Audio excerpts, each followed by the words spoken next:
Les femmes, nous portons quand même un poids culturel, un poids de la société qui fait que, bien sûr, on est aussi mère et que lorsqu'on sort tard le soir du travail ou qu'on y travaille le samedi, dimanche, on a un poids de culpabilisation qu'on porte soi-même et qui est porté par la société et que peut-être les hommes portent moins.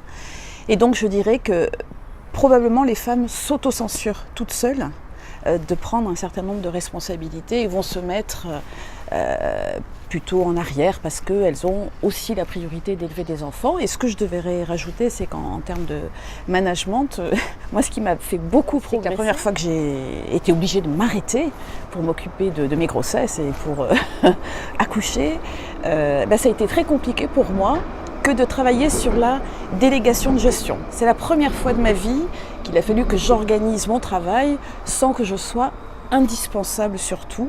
C'est pas tant le lâcher prise qui est important, c'est vraiment de savoir comment on s'organise mieux et comment on organise le travail en équipe. Et là aussi, l'évolution, ou la fin, pour moi c'est plutôt la fin du système pyramidal, c'est qu'on n'organise pas tout pour tout maîtriser et pour que tout remonte en permanence en haut de l'édifice. Donc, quand vous travaillez sur la délégation de gestion, vous êtes obligé de vous prendre du recul et surtout de permettre aux autres de progresser, d'évoluer, de prendre des responsabilités, d'exister. Je dirais que c'est un management de co-construction, d'exercice collectif, concerté. Quand celui-ci se met à l'œuvre et qu'il s'épanouit, il libère énormément d'énergie, de bien-être au travail et puis énormément de superbes initiatives.